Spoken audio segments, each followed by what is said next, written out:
Recording this computer. Good morning and welcome to ITSS Verona Member Series. This podcast is hosted by my colleague Francesco Pagano, co-lead on the team Culture, Society and Security, and myself. I am Julia Hodgins, ITSS Research and Education Advisor. We are honored to have as our guest today Dr. Serena Giusti, affiliate professor with the Institute of Law, Politics and Development at the School of Advanced Studies in Santa Ana University. This is in Pisa, Italy.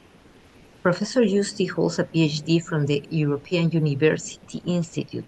Her main interests and focus of research are foreign policy analysis, the European Union and its neighborhood, Russia's foreign policy, democratization, and European security, about which she has a breadth of publications. She is currently working on the intersection of cultural heritage and the war in Ukraine. Now I'm going to pass the floor to Francesco to start with the questions. All right, thank you, Julia, and thank you, Professor Serena. Let's start with the first question. How has Russia's approach to cultural heritage evolved over the past decade, meaning before and after the aggression and invasion of Ukraine? Okay, Russia considered cultural heritage as part of its foreign policy, and it was quite interesting how this was used, for instance, during Russia intervention in Syria, when Russia was able to recapture the site, the archaeological site of Palmyra, and that was presented as Russia was committed to defend cultural heritage. And it's also quite interesting how it was used as a cultural diplomacy, because Russia organized a very big event in Palmyra, a concert that was directed by Gergiev, and President Vladimir Putin was connected online, and he made a presentation. So it was shown in a way that military intervention was justified also on the basis of cultural heritage. But on the other hand, we can also see in other kind of conflict, for instance, in Georgia, where Russia was stressing the connection, the cultural connection with Georgia. But once in 2008, Russia invaded a part of Georgia, some cultural heritage were destroyed, and close to cultural heritage were built some military camp, and cultural heritage was instead used as a justification of an intervention. And this is something that we can also see in the case of Crimea. The illegal annexation of Crimea was again justified also by the fact that there were very narrow connection with the culture of this peninsula, and therefore it was like Russia was entitled to annex Crimea. And actually, immediately after this annexation, Russia decided to establish a state council of Crimea that adopted a law on the site of Crimea cultural heritage. And that was a way throughout Russia could take some artifacts located in Crimea, and in some cases these artifacts were moved to Russia. And also they try to set the influence over archaeological site, and we are aware of also illegal excavation.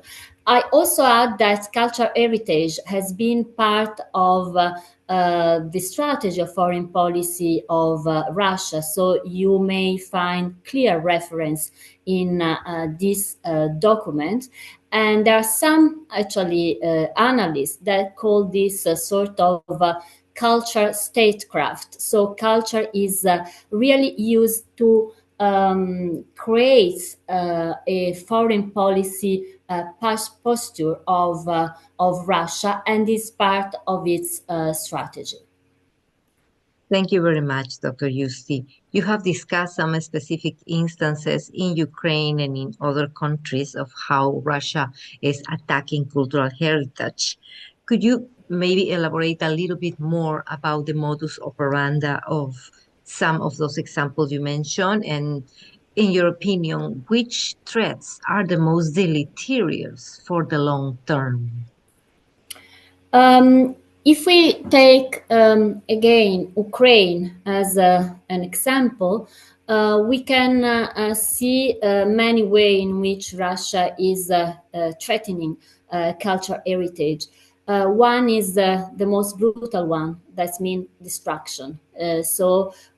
Especially at the beginning of the invasion of Ukraine in 2022, we saw many images of cultural heritage destroyed, theater, museum, other kind of artifacts. And we can say that they were not collateral damage of the war, but there was an intention to destroy cultural heritage.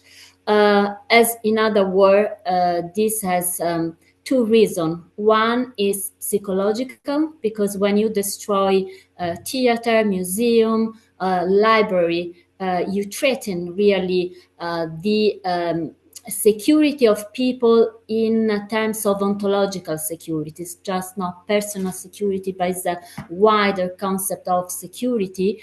And the other one is symbolic. You destroy the identity of the people. And in the case of Ukraine, this was clear. Russia wanted to destroy whatever make a national identity for Ukraine, a national identity that is different from the Russian one. And then there was also an instrumental use of some artifacts that were taken in Ukraine.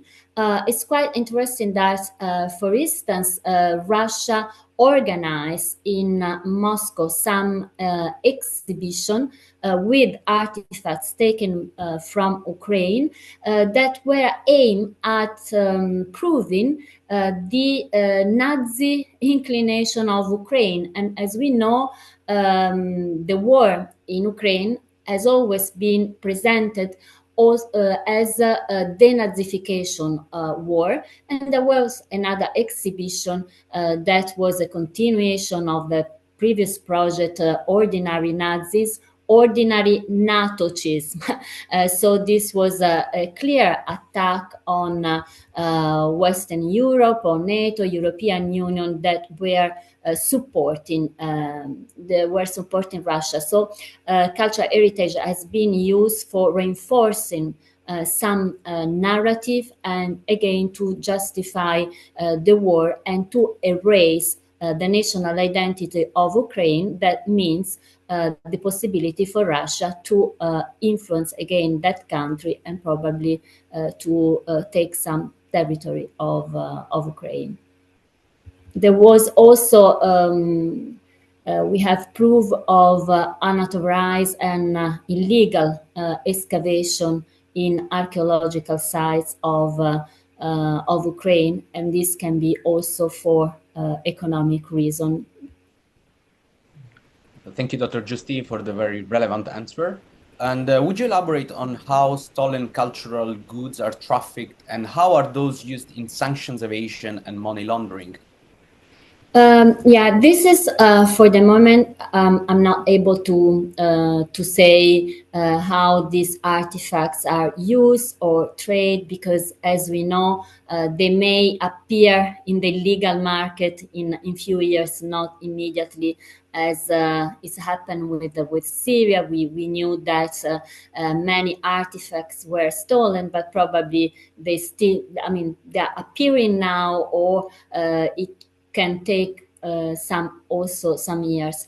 But anyway, I think that the Western country, and especially the European Union, reacted to this possibility, including the exportation and importation of illegal artifacts as part of a sanction in 2024. And this, I think, was quite important because it's one of the rare cases where you have cultural sanction that are imposed. So it was quite a novelty. And there also a case of personal sanction against person who have been accused to traffic illicit artifacts from Ukraine. So at the moment, I would say these are the instruments we have. But looking at how Ukraine has reacted to what's going on, we can say, and we can also advise for other cases, that it's very important to have documentation, digitalization. So immediately after the start of the war, Ukraine was supported by external actors to try to digitalize as much as possible, because some of these museums have their own archive in Russia, and that's not possible to accede to them. So there was really a question to document everything and to have a digital copy on the artifacts. And then I think also important to have an international mobilization and awareness of what is going on at a certain moment in a country. And that, I think, in Ukraine was well done because there was a great mobilization of different actors, but I would say especially museums were able to connect to Western organization, international organization, but also other kind of organization as ALIF, for instance, and many bordering countries were helping, especially Poland. So I think in the case of Ukraine, we can really see a mobilization of the international community at different levels. Thank you very much, Dr. Giusti. And now that you mentioned that some steps that could be done, we would like to ask you, what other steps would you recommend to counter, if possible, the exploitation of cultural heritage as a hybrid threat? Yeah, again, referring to Ukraine, what has been widely seen and documented is the fact that other countries and also the European Union, UNESCO, try to support Ukraine by organizing exhibition in different countries. And again, museums were very active in that. So there was the possibility to know what was going on in terms of damage of the world to cultural heritage, but also in a wider term about Ukraine culture.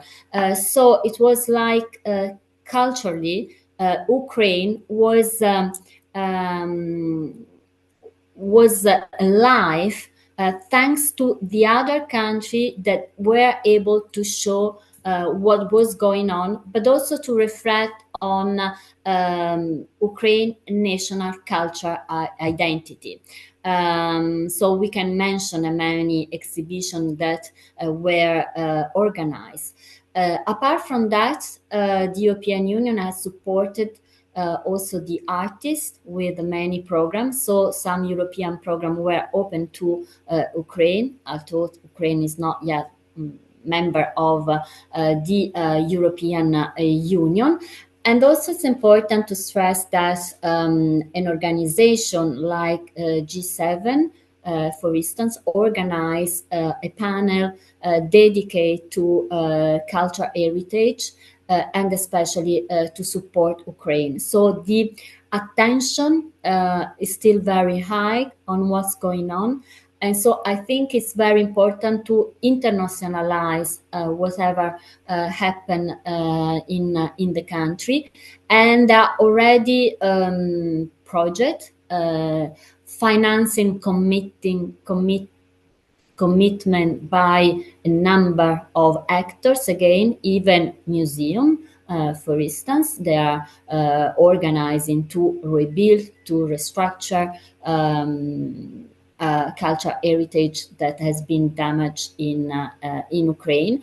There are some countries which are more active than other. This depends on also the relation they have with Ukraine. Italy is particularly active for the relation Italy has historically with Odessa. So I know many actors, university, museum, the Max in Rome, that is very active in that city. But also several international conferences have been organized also on the initiative of Ukraine, talking already about how to do in the future, even if the war is not, as we know, finished, and probably it will last for years in this hybrid way.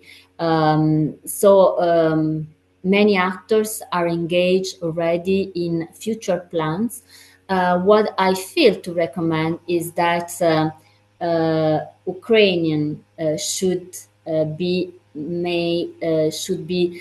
the protagonist of their own reconstruction. So we should be careful about imposing some external model. This was a big debate in Syria, and it is a big debate every time the external donor that support a post-war situation. So I would say keep in mind the Orientalism, the post-colonial studies, and try to respect local people and what local people think and how they see the possibility to rebuild and to reconstruct their identity also throughout cultural heritage. Thank you, Dr. Giusti. And last question. In the context of expected peace negotiations, the settlement terms between Russia and Ukraine could serve as a framework for future negotiations for other conflicts. What crucial matters should be included regarding the recovery and preservation of cultural heritage, particularly Ukrainian heritage? Yeah, at the moment, it's very difficult to think about any peace agreement because I think this will be a very prolonged conflict, possibly with no peace agreement. I would say that, first of all, Russia should give back Ukraine whatever has been stolen or what has been obtained throughout illegal excavation, even if it's not easy because it's very difficult to document all this action, but certainly should be part of sort of analysis of the conflict. And in that respect, the fact that museums in Ukraine are moving forward towards digitalization means also that they are filming, they are taking proof of what's happened. So this kind of documentation can be really very, very important. But apart from that, I don't see any other possibility. In the long term, as it's happened in the former Yugoslavia, cultural heritage can be a way to reconnect a society, especially in those parts of Ukraine where the war has been more hard. So in the case of Donbas, where you have Russian people speaking and Ukrainian, and so it could be useful to think about project of reconnecting people. But as I say, this is really in the long period, and it's very difficult nowadays to foresee any of this possibility, because, as I say, the war is going on, and is a war that is really unusual, very hybrid. So it's also difficult to think about a peace agreement in a short term. Thank you very much, Dr. Giusti. The panorama might seem a little grim, but we are trusting that with experts like you, such the moment comes, many good matters could be brought to the forefront and to a good conclusion of the protection of cultural heritage, as it is essential for the identity and the conciliation of countries. We want to particularly tell you thank you for your time and your brilliant contributions. And we look forward to a new interview down the road to keep understanding more about cultural heritage and the importance in daily life and in statecraft as well. Thank you very Thank you much. very much for the opportunity as well. Thank you, everybody, for watching this video, and keep connecting with ITSS Verona member series. Have a great day, everybody.